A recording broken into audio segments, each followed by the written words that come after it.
Hi, welcome back to Finally Revealed. In this episode, I want to talk about judgments being moved from state to state. If a judgment is entered against you, or you have a judgment against someone else, then the creditor, whether it's you going after someone's assets to satisfy the judgment, or someone is going after your assets to satisfy the judgment they have against you, the primary rule is that the creditor is limited to attaching assets that are inside the state, or if it's a federal case, the federal jurisdiction court was sitting. For example, if it's a county court, then they can attach the assets in that county.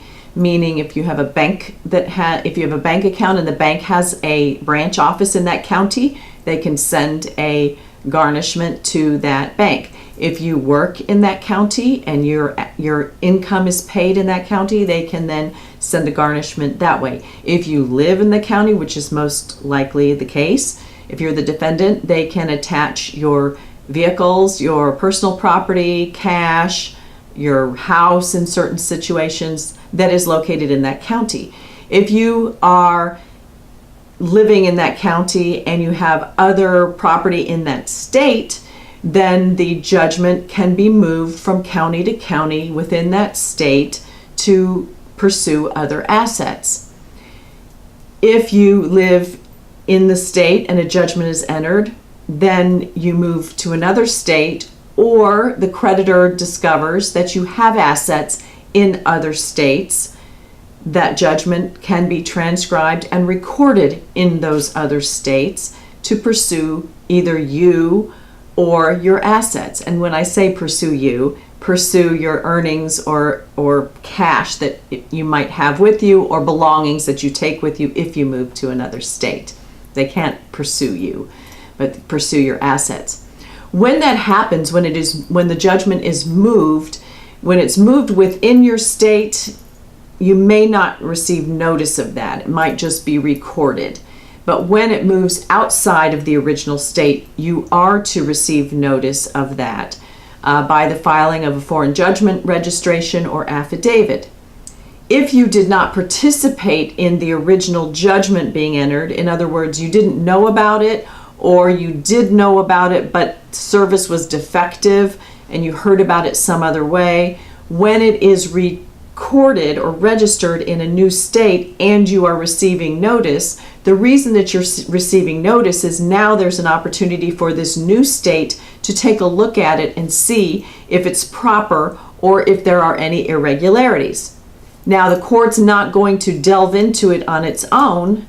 You need to do something. So if you have moved and a judgment was entered somewhere else and now you're getting papers on it and you're just learning about this for the first time, go see an attorney to review the paperwork and see if it was done correctly.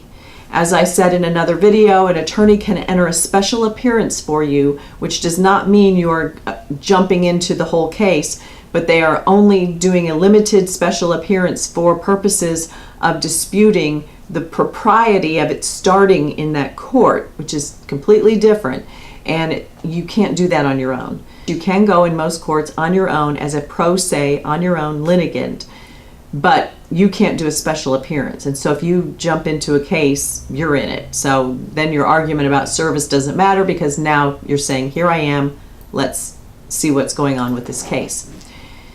Now, when the creditors trying to access bank accounts and things, if the judgment was entered in one state but your bank does not have any offices there, then they'll have to file wherever that bank has branches that it can attach.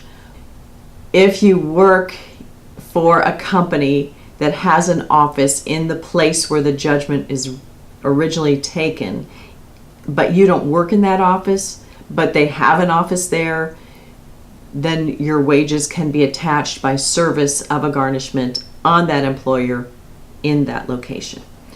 So I just hope this was helpful to you. Some people think that when they run away or move away, that's the end of something, but it's not. Many states have judgment debtor examinations or hearings in aid of execution, where after the judgment is entered, they can serve you with process, have you come into court and answer questions on where your assets are located, and that is done for the purpose of going out and getting those assets and selling them if it's some type of tangible property, or liquidating them in the case of a bank account, or garnishing your wages. And that can go across state lines, and that can go on and on until the judgment is satisfied. So if you do not have any assets at the time a judgment is entered, but you might later, when you start that part where you might later, set something aside, come back and make a deal with the creditor if you don't want them to be pursuing you here and there and everywhere. Now, if you do want them to pursue you here and there and everywhere and take a chance, then that's your decision. You can take a chance and hope that the judgment expires before the creditor realizes that something happened. But that's basically how it works. If this was helpful to you, give me a thumbs up. Share this with someone who may need it. Leave any comments about any situations you have or questions below. Subscribe to see the other videos. If you're interested in anything pertaining to business, head over to thebigbrass.com. We have some new business series just starting. And always come back here and see me next time. Thanks for watching.